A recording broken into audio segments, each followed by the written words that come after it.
Hello friends, welcome to my channel Hello Priya. இன்னைக்கு வீடியோல நம்ம என்ன பார்க்க போறோம்னு பாத்தீங்கன்னா சூப்பரான வெண்டைக்காய் ஃப்ரை தாங்க.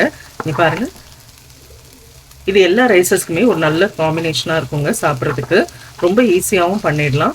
ஹெல்தியும் கூட. சோ கண்டிப்பா ட்ரை பண்ணுங்க. வாங்க எப்படி பண்றதுன்னு பார்த்தலாம்.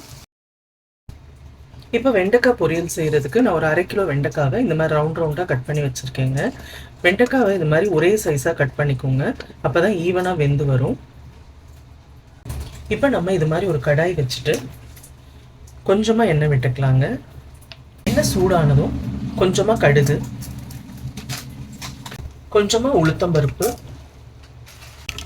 இப்போ கடுகு உளுத்தம்பருப்பு பொரிஞ்சதும் கொஞ்சமாக கருவேப்பிலை போட்டுக்கலாங்க. ஒரே ஒரு காஞ்ச மிளகாயை இது மாதிரி கிள்ளி போட்டுக்கலாம்.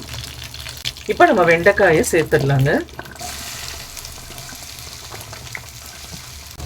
வெண்டைக்காயை சேர்த்துட்டு இது மாதிரி வதக்கி விட்டுட்டு ஒரு 2 நிமிஷம் அப்படியே வேக விடலாங்க.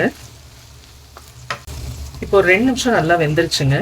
இப்போ திரும்பவும் ஒரே ஒரு தடவை இது மாதிரி கிளறி விட்டுட்டு மூடி போட்டு ஒரு 2 நிமிஷம் நம்ம வேக வச்சுக்கலாங்க. இப்போ மூடி போட்டு ஒரு 2 நிமிஷம் நல்லா வேக வச்சாச்சுங்க. இப்போ நம்ம வெண்டைக்காய்க்கு தேவையான மசாலா எல்லாத்தையும் ஆட் பண்ணிடலாம்.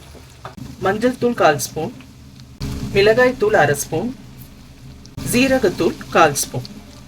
இப்போ தேவையான அளவு உப்பு. இப்போ நல்லா இது மாதிரி பெரட்டி விட்டுட்டு மீடியம் ஃப்ளேம்ல வச்சு நல்லா வேக வச்சு எடுத்துக்கலாங்க.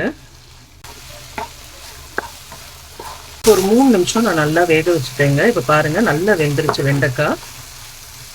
இப்போ நல்லா வறுபட்டுருச்சு. வழவழப்பு இல்லாமல் சூப்பராக ரெடி ஆயிடுச்சு. ஸோ அவ்வளோதாங்க, சூப்பரான வெண்டைக்காய் பொரியல் ரெடி. இது நீங்கள் சாம்பார் சாதம், தயிர் சாதம், வெரைட்டி ரைஸஸ் கூட நீங்கள் தொட்டுட்டு சாப்பிட்லாங்க. அவ்வளோ நல்லாயிருக்கும். ஸோ கண்டிப்பாக ட்ரை பண்ணுங்கள். செஞ்சு பார்த்துட்டு எப்படி இருக்குன்னு சொல்லி எனக்கு கமெண்ட்டில் சொல்லுங்கள். வீடியோ பிடிச்சிருந்தா ஒரு லைக் பண்ணுங்கள்.